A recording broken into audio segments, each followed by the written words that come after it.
벌써 12월입니다. 12월도 중반을 접어드는 15일입니다. 세월이 참 빠르지요. 여러분들도 그렇게 느끼시나요? 그렇다면 여러분들 이제 노인이 되신 겁니다. 어릴 적 시간이 빨리 가지 않아서 애타하던 적을 기억하십니까? 소풍 가기 전날 밤 시간이 그리 안 갔습니다. 나도 빨리 어른이 되었으면 좋겠다라고 싶었던 그런 때가 있었습니다. 그런데 요즘은 세월이 왜 이렇게 빨리 가는지 모르겠습니다. 시간은 늘 언제나 일정하게 흘러갑니다. 그런데 그 시간을 느끼는 사람에 따라서 그 시간이 빠르기도 하고 느리기도 합니다.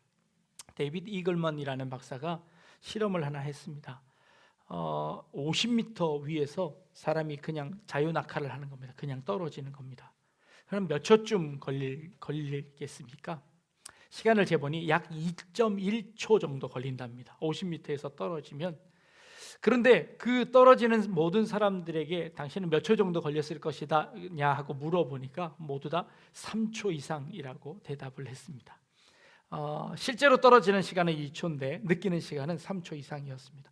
훨씬 더 길게 느껴졌다는 겁니다. 강렬한 경험일수록 우리 기억에서 그 시간이 더디 가더라는 겁니다. 우리 시간이 더 길게 느껴지더라는 겁니다. 우리 인간의 뇌에서 더 많은 장면을 기억하기 때문에 그 시간이 점점 느려진다는 겁니다. 나이가 들면 우리의 뇌가 기억을 조금만 하기로 했습니다. 그래서 띄엄띄엄 기억을 하다 보니 시간이 굉장히 빨리 가는 것처럼 느껴진답니다. 또 다른 이유는요, 우리는 늘 같은 일을 반복하는 사람일수록 세월이 빨리 간다고 느낀답니다. 같은 일은 이 뇌에서 다 기억하지 않고 같은 일들은 듬성듬성 기억한답니다. 그래서 시간이 빨리 가는 것처럼 느껴진답니다. 어린아이들은 매일이 새롭습니다. 매일 배우는 것이 새로운 것이기 때문에 기억에서 뇌에서 많은 것들을 기억하기 때문에 그렇게 느낀다는 겁니다. 매일 새롭고 활기차게 일하신다면 여러분들의 세월도 조금은 늦출 수 있지 않을까 생각이 듭니다. 어찌되었건 2019년이 다 지나갔습니다. 이제 15일여만 남겨두고 있습니다. 한 해를 시작하면서 여러분들 많은 계획들을 세우셨을 겁니다. 뒤돌아보면 어떠신가요? 그 계획들을 다 이루셨습니까? 아니면 많은 부분 후회가 남습니까? 여러분 2019년 한 해를 성공하셨습니까? 혹은 실패하셨습니까? 뭐가 성공이고 뭐가 실패였을까요? 계획대로 세운 것을 다 하면 성공이고 계획대로 한 것을 다 이루지 못하면 실패인가요? 성공의 기준이 무엇일까요? 도둑이 올 한 해는 저 은행을 내가 분명히 털어야지, 반드시 털어야지 계획을 잘 세웠습니다. 그 계획대로 성공하면 성공한 걸까요? 그 계획을 실패하면 진짜 성공 아닐까요?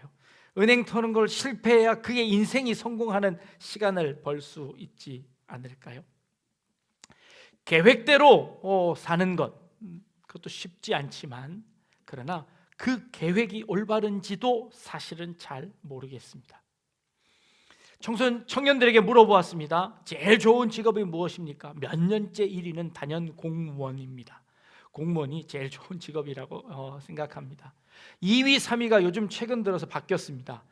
의사, 변호사, 검사, 판사였는데요, 요즘 2위로 올라온 새로운 직업이 뭔지 아십니까? 건물주입니다.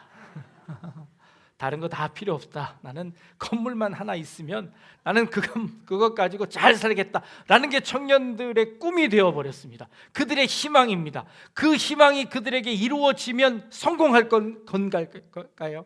아니요. 그의 인생이 실패한 건지도 모르겠습니다. 아무런 다른 꿈 가지지 않고 그저 건물 하나 가지고 평생 놀고 먹고 하겠다는 그 꿈이 성공한다면 이 사회는 망할지도 모르겠습니다. 더 큰 꿈들이 이루어져야 되겠지요. 우리 계획대로 되지 않았지만 더 잘된 케이스들이 참 많습니다. 우리가 너무 잘 쓰는 포스트잇이라는 그런 메모지가 있습니다. 이 메모지는 메모를 한 후에 아무 곳이나 붙여 놓았다가 떼었다 붙였다 떼었다를 수십 번 해도 괜찮은 그런 접착제가 있는 그런 종이입니다. 사실은 이 접착제는요, 아주 강력한 접착제를 개발하기 위해서 연구팀에서 몇 날 며칠을 밤새워서 준비해서 결국 만들어낸 작품이었습니다. 어디다 붙여도 떨어지지 않는 그 접착제를 만들기 위해서 연구하다가 만들어낸 이 접착제인데, 그 접착제를 만들어서 붙였더니 이런 손으로 떼어내도 금방 떼어지는 그런 접착제가 나와버렸습니다. 이건 도무지 쓸모없다고 해서 저 창고 한쪽 구석에다가 처박아 놓은 그런 기술이었습니다. 그런데 어느 누가 그 기술을 가져다가 종이 뒤에다가 붙인 후에 이곳저곳 붙였다 떼어넣었다 하니까 너무 편한 겁니다. 그걸 사용했습니다. 그것이 특허가 되었고 기술이 되어서 그것이 수많은 사람들이 사용하는 놀라운 발명품이 되었습니다. 계획하지 않았지만, 그것이 실패라고 생각했지만, 그러나 그것이 더 큰 성공을 가져오게 되었다는 것이죠. 여러분들 집집마다 사용하고 있는 전자레인지도 마찬가지입니다. 어느 전파를 연구하는 사람들이 더 멀리 가는 전파를 연구하기 위해서 연구하다가 그 전파를 만들었습니다. 그리고 그 전파를 작동을 했는데 주머니 속에 놓아두었던 초콜릿이 그냥 쑥 녹아버렸습니다. 도대체 이게 뭘까? 라고 고민하며 보았더니 그것이 전자파였습니다. 그것을 조그만 상자에 가두어서 틀어서 모든 음식을 데우는 그런 일들에 전자레인지를 사용하게 되었지요. 이 가정집마다 하나씩 있는 그런 제품이 되고 말았습니다. 이것은 실패가 아니라 내가 계획하지 않았지만 그러나 그것보다 더 좋은 결과를 가져오게 되는 그런 것이었습니다. 우리가 아무리 좋은 계획을 세우더라도 그것이 늘 좋을 수는 없습니다. 내가 세운 계획을 다 완전히 완수했다고 그것이 참된 성공이라고 볼 수는 없을 겁니다. 내 계획대로 되지 않았지만 그러나 더 큰 성공을 이룰 수 있는 것들이 분명히 있다는 겁니다.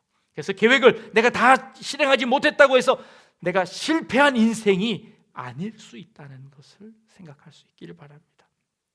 아무리 좋은 계획이어도 사실은 능력 밖에 있는 일들이 참 많습니다. 계획은 참 원대하게 세우지요. 새해가 되면 엄청난 계획들을 세웁니다. 올해는 성경을 내가 2번 읽어야지, 3번 읽어야지. 그러다가 창세기, 출애굽기, 레위기 넘어가다가 벌써 포기하고 많은 분들이 많지요. 그럼에도 불구하고 내년에 또 세울 겁니다. 내년에 꼭 성공할 수 있기를 바랍니다. 우리가 할 수 있는 것, 하루하루 할 수 있는 계획들을 세워야겠지요. 아이들이 태어나면 우리 부모들이 아이들에게 갖는 기대가 참 대단하죠. 우리 아이는 영재야. 벌써 아빠라고 해. 그리고 그 아이에 대한 기대가 엄청나지요. 그래서 아이들을 키울 때 첫 번째 우유는 항상 아인슈타인 우유를 먹인답니다. 우리 아이는 영재야. 그래서 아인슈타인 우유를 먹이는데요, 조금 지나서 아인슈타인은 아니더라도 서울 우유로 바꿉니다. 서울대는 분명히 갈 거야. 아니, 연세 우유도 깨끗하고 좋대. 건국 우유도 좋대. 그러다가 나중에는 저지방 우유로 바꿉니다. 저지방대라도 갈 수만 있으면 다행이다. 그러다가 나중에는 매일 우유로 바꾼답니다. 매일매일 집에나 들어와라. 건강하게만 자라다오. 그래서 매일 우유로 바꾼답니다. 계획은 가지고 있지만 그러나 우리 능력이 안 될 수 있습니다. 그래서 아이들에게 실망하십니까? 그렇지 않으셔도 됩니다. 우리 어른 부모는 어떤가요? 재미난 그 CF 영상이 있어서 하나 준비해 보았습니다. 영상을 하나 보실까요? 아빠는 꿈이 뭐였어? 천문학자. 근데 왜 안 됐어? 수학이 안 돼서. 수학이 너의 꿈을 방해하지 않도록. 올라갈수록. 거기까지만 들어주시면 학습지 광고였습니다. 아빠의 꿈은 천문학자였습니다. 안 된 이유는 수학이 안 돼서답니다. 그러면 이 아빠는 실패한 아빠였을까요? 이 아빠의 인생은 실패한 걸까요? 우리의 꿈대로 안 되었다고 그 실패한 인생일까요? 아니요. 저 겨울밤에 별이 쏟아지는 저곳에서 아들과 함께 캠핑할 수 있는 것, 이것만으로도 성공한 인생 아닐까요? 뭐가 성공이고 뭐가 실패일까요? 우리가 계획한 대로 안 됐다고요? 내가 꿈꾼 대로 안 되었다고요? 아니요. 그게 성공과 실패를 가늠할 수 없을 것 같습니다. 오늘 우리가 읽은 본문은요, 이스라엘 백성들이 이집트를 나와서 가나안 땅으로 들어가려고 하는데 그 가나안 땅 사람들이 너무 키가 크고 힘이 셉니다. 도저히 갈 수 없어서 못 들어가겠다라고 했더니 하나님께서 그 백성들을 광야로 보내셨습니다. 40년 동안 광야를 헤맸지요. 그래서 그 40년 동안에 그 아버지 세대들은 다 돌아가셨습니다. 그리고 그 다음 세대가 이제 그 가나안 땅을 향해 다시 올라가는 중입니다. 근데 그 올라가는 그 과정 속에서 이 홍해를, 이 요단강을 건너가기 전에 이미 그 요단 동편에 살고 있던 그 왕 중에 헤스본 왕 시온과 이 바산 왕 옥이라는 아주 이 강한 민족, 두 민족이 거기 살고 있었습니다. 이 민족을 이렇게 지나가야만 그 요단강을 건너서 가나안 땅으로 들어갈 수 있었습니다. 우리 지난주에 살펴보았던 것처럼 헤스본 왕 시온은 그 땅을 통과하는 것을 거절하며 나와서 전쟁에 맞서 싸웠습니다. 겨우 하나님께서 은혜 주셔서 그 헤스본 왕 시온을 이기게 되었지요. 그러나 더 넘어 바산 왕 옥이라는 더 강력한 군대가 거기에 진을 치고 있었습니다. 하나님께서 그 바산 왕 옥까지도 승리하게 하셔서 그를 정복하게 하셨습니다. 이 요단강 동편에 있는 땅을 다 정복하고 이제 요단강을 건너서 가나안 땅으로 들어가게 되는 겁니다. 그런데 이스라엘 백성들에게는 여전히 두려움이 있습니다. 우리 아버지들이 거기 너무 두려워서 못 가겠다고 했던 그 가나안 땅입니다. 그 가나안 땅 앞에서 그들은 여전히 벌벌 떨고 있는 겁니다. 근데 그 떨고 있는 그 백성들 앞에서 하나님께서 여호수아에게 말씀하시는 겁니다. 여호수아야, 너는 두려워하지 말고 담대히 하고 그 가나안 땅으로 가라라고 말씀하십니다. 내가 너에게 이미 이 헤스본 왕 시온과 바산 왕 옥을 내 손에 붙여주지 않았느냐. 그러니 너희는 두려워하지 말고 그곳으로 가라라고 말씀하십니다. 이 바산 왕 옥이라는 사람은 어떤 사람이었냐면 우리가 읽지는 않았지만 신명기 3장 11절 말씀에 보니까 이 바산 왕 옥에 대한 설명이 좀 나옵니다. 이 바산 왕 옥은 어떤 사람이었냐면요, 르바임 족속의 남은 자는 바산 왕 옥뿐이었으니 그의 침상은 철 침상이라 아직도 암몬 족속의 라빠에 있지 아니하냐. 그것을 사람의 보통 규빗으로 재면 그 길이가 9규빗이요 너비가 4규빗이라 라고 설명합니다. 이 바산 왕 옥이라는 사람을 설명하는데 뭘로 설명하면 그 사람의 침대가 남아 있었습니다. 근데 그 침대가 9규빗, 4규빗입니다. 규빗이라는 것은 이 팔꿈치서부터 이 손가락까지를 얘기합니다. 보통 사람의 규빗으로 재면 이게 약 50cm에서 약 65cm 정도쯤 되어진답니다. 가장 적게 잡았을 때 50cm로 잡았을 때 이 9규빗이면 4m 50입니다. 침대 길이가 4m 50쯤 되어지는 것입니다. 그러면 이 사람의 키는 어느 정도 됐을까요? 침대에 딱 맞게는 안 잘 테니까 조금 작다고 하면 4m나 거의 4m에 육박할 정도의 키가 되었다는 겁니다. 이 바산을 다스리는 바산 왕 옥은 키가 거의 4m까지 되는 이런 장대한 사람이었다는 겁니다. 도대체 그런 사람들이 어디에 있을 수 있습니까? 성경에 또 거인이 한 사람 더 등장하지요. 골리앗입니다. 다윗이 이긴 골리앗인데 골리앗의 키가 6규빗쯤 되었다고 합니다. 거의 한 3m 정도쯤 넘어가는 그런 키입니다. 3m가 다 되는 키 정도 됩니다. 도대체 그런 사람이 어디 있을 수 있을까요? 성경에 나타난 이야기가 옛날 이야기 아닙니까? 그냥 동화 이야기 아닙니까? 라고 이야기하실지도 모르겠습니다. 고고학자들이 발견된 사람의 아주 거대한 거인들의 이 유골이 발견되었습니다. 사진 한번 보여드리겠습니다. 자, 저기 사람의 모습 유골입니다. 그 뼈를 한번 볼까요? 네, 그 다음 화면이요. 네, 이 정도의 큰 사람들이 실제로 존재했었답니다. 이게 옛날 얘기 아닌가요? 실제로 살아있는 사람들도 이렇게 큰 사람이 있습니다. 네, 이런 사람들이 그쪽 지역들에 실제로 살고 있다는 겁니다. 이런 사람들이 그 가운데 있었는데 이런 사람들을 보면 이스라엘 백성들이 생각했던 것처럼 우리는 그들에 비하면 메뚜기처럼 작습니다. 그들에 비하면 메뚜기와 같습니다.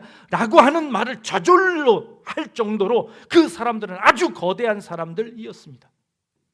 그 거대한 사람들 앞에 이스라엘 백성들은 두려워 떨 수밖에 없었다는 것이죠. 그런데 지금 그 백성, 그 바산 왕 옥의 침대가 너희들의 수중에 있지 않느냐라고 말씀하시는 겁니다. 그렇게 거대한 사람이 지금 다 죽고 없어지고 우리가 가지고 있는 건 그의 침대를 우리가 가지고 있지 않느냐? 그의 침대는 철 침대인데 그렇게 큰 침대를 우리가 빼앗아서 우리가 가지고 있지 않느냐라는 겁니다. 그 당시 이스라엘 백성들은요, 이 철기 문명이 아니었습니다. 철제 칼을 들고 있는 사람들은 장수 몇몇이었고 나머지 사람들은 청동기와 농기구들을 가지고 싸우던 그런 시대였습니다. 이런 청동기 시대에 이 철기를 가지고 있는, 그 철침대를 가지고 있는 그런 막강한 사람들이 가난한 사람들이었습니다. 어떤 무기도 제대로 가지고 갖추지 않았던 이 이스라엘 백성들에게는 두려움의 존재였습니다. 그러나 결국 그들의 침대가 우리 수중에 있지 않느냐라는 겁니다. 그러니 너희들은 두려워하지 말고 하나님만 의지하고 나아가라 라고 말씀하시는 겁니다. 다윗이 골리앗을 이겼습니다.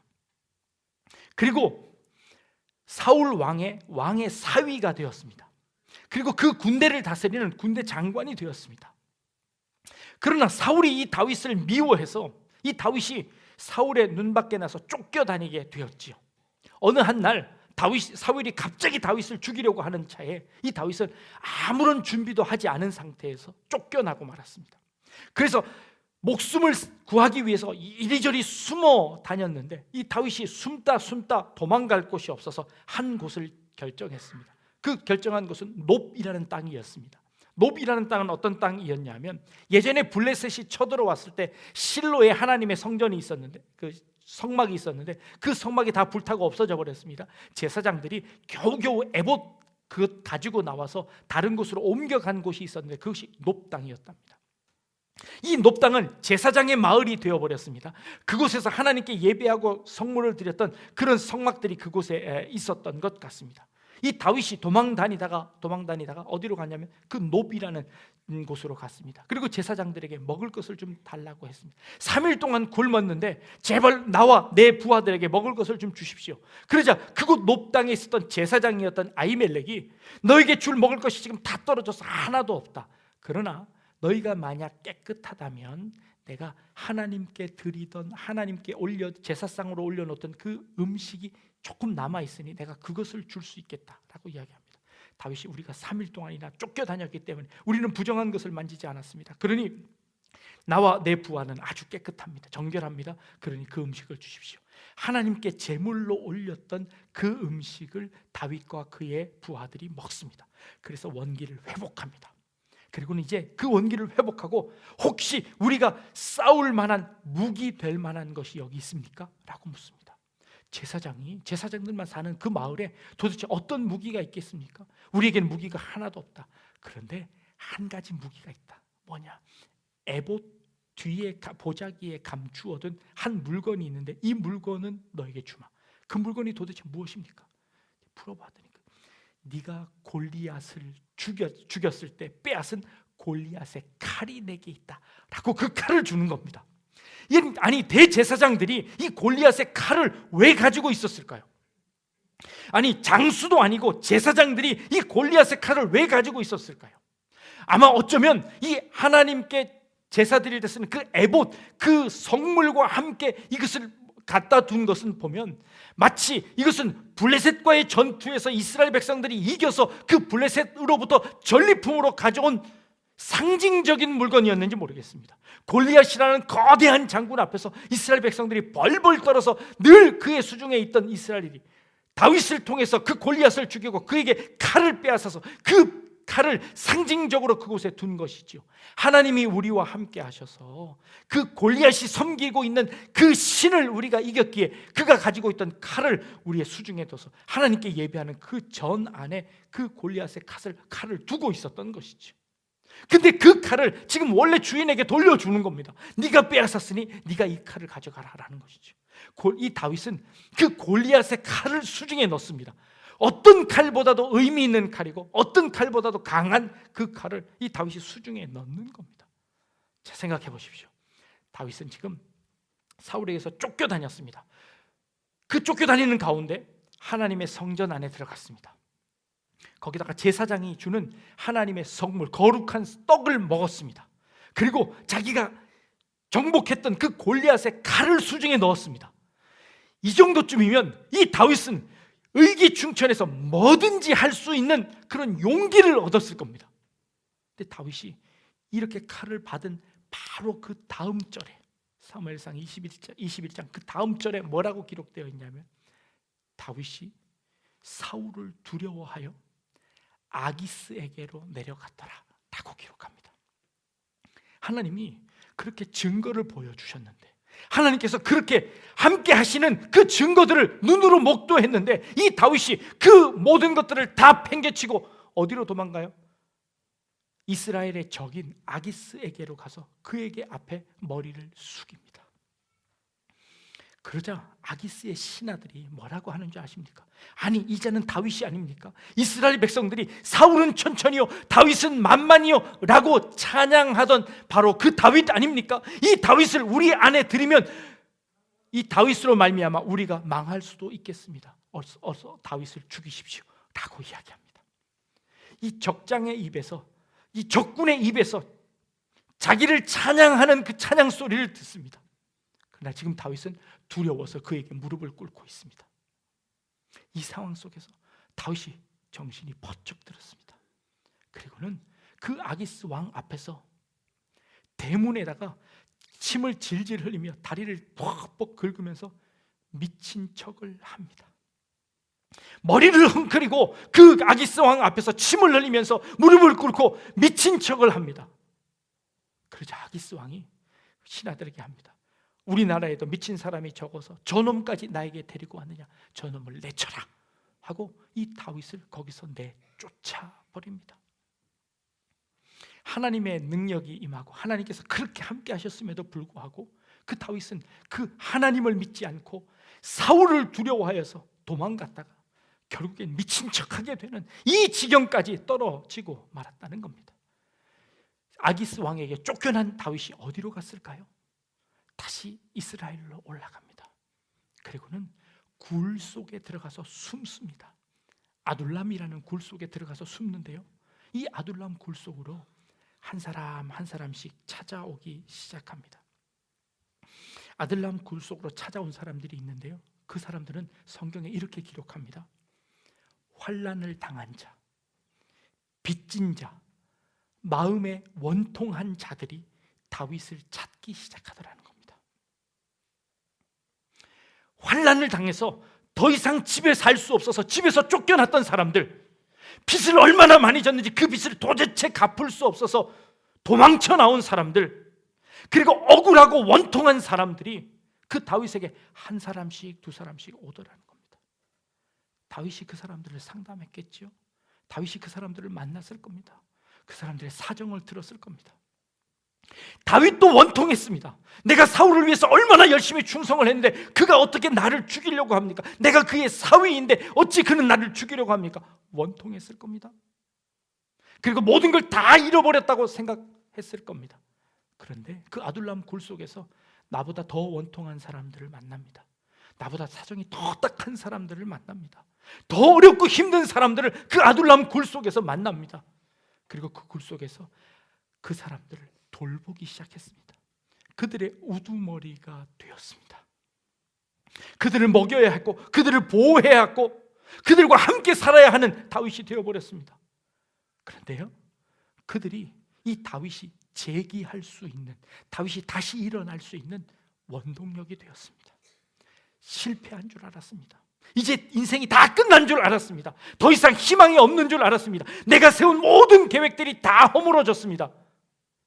그런데요, 거기서 새로운 희망이 꿈틀거리기 시작했습니다. 거기서 새로운 도약의 발판이 만들어지기 시작했습니다. 원통한 사람들, 억울했던 사람들, 그 사람들이 다시 힘을 합쳐서 다시 새로운 나라를 건립하게 되었다는 것이죠. 다윗의 인생이 거기서 바뀌어집니다. 그 일 이후에 다윗은 2번이나 사울을 맞닥뜨립니다. 그리고 사울을 죽일 수 있는 기회가 2번이나 있었습니다. 그런데 다윗이 그 사울을 죽이지 않습니다. 아니, 사울에게 그렇게 원통한데, 그렇게 원한이 많은데 어떻게 죽이지 않을 수 있습니까? 그를 어떻게 살려보낼 수 있습니까? 그의 싸움은 더 이상 사울과의 싸움이 아니었습니다. 그의 싸움은 더 이상 사울과의 그 원한으로 싸울 일이 아니었습니다. 하나님께서 나와 함께 하시고 하나님께서 그 계획을 바꾸셔서 이 억울하고 원통한 자들의 지도자가 되게 하시고 그들을 먹여 살리게끔 하는 그 새로운 사명을 주셨기에 다윗은 그 일에 충성하게 되었습니다. 더 이상 사울과의 싸움이 그에게 걸림돌이 되지 않았습니다. 그를 살려주었습니다. 그가 살아서 도망갈 수 있도록 길을 터 주었습니다. 이제 다윗은 전혀 다른 사람으로 바뀌어 가는 겁니다. 이제 나의 싸움이 아니라 이제 하나님의 싸움이 되었습니다. 하나님께서 나를 지켜주십니다 라는 것을 깨닫게 되었습니다. 올해 경제가 점점 어려워집니다. 내가 세운 계획들을 하나도 이룰 수 없게 되기도 합니다. 내가 능력이 부족해서 이 사회에 잘 적응하지 못하기도 합니다. 그래서 내 능력의 문제이기도 하고 사회 구조적인 악이기도 합니다. 다른 사람에게 속기도 합니다. 억울합니다. 두렵습니다. 또 새해를 어떻게 맞아야 할지 두렵습니다. 뭘 어떻게 해야 할지도 잘 모르겠습니다. 우리의 솔직한 심경이지요. 어떤 목표를 세워야 할지조차도 잘 모르겠습니다. 세상의 거인입니다. 세상의 거인 앞에서 하나님의 도우심을 바라볼 수 있기를 바랍니다. 오늘 우리 말씀에 두려워하지 말아라. 하나님께서 친히 너희를 위하여 싸우시리라 라고 약속하십니다. 너희들에게 증거가 있지 않느냐? 바산왕 옥의 그 큰 철 침상이 너희에게 여전히 있지 않느냐? 너희 손에 그 골리앗에 들고 있던 그 육중한 칼이 너희 손에 있지 않느냐? 너희는 무엇을 두려워하느냐? 하나님께서 그 가나안 땅을 너희에게 선물로 주실 것이다 라고 약속하셨습니다. 두려워하지 말고 그 하나님 의지하고 싸워라. 나가라. 하나님께서 친히 앞서 나가시며 대신 싸워주시겠다 라고 약속하셨습니다. 2019년 후회하는 것, 아쉬운 것, 두려운 것, 원망스러운 것 많습니다. 그러나 2020년 한 해에 하나님께서 친히 앞서 나가시며 우리를 대신해서 싸워주실 줄로 믿습니다. 세상의 거인 바라보지 않고, 우리는 환경 바라보지 않고, 사람들 바라보지 않고 하나님만 바라보며 그 가나안을 향하여 한 걸음씩 내딛는 우리 성도님들의 삶이 되시기를 주님의 이름으로 축복합니다. 기도하겠습니다.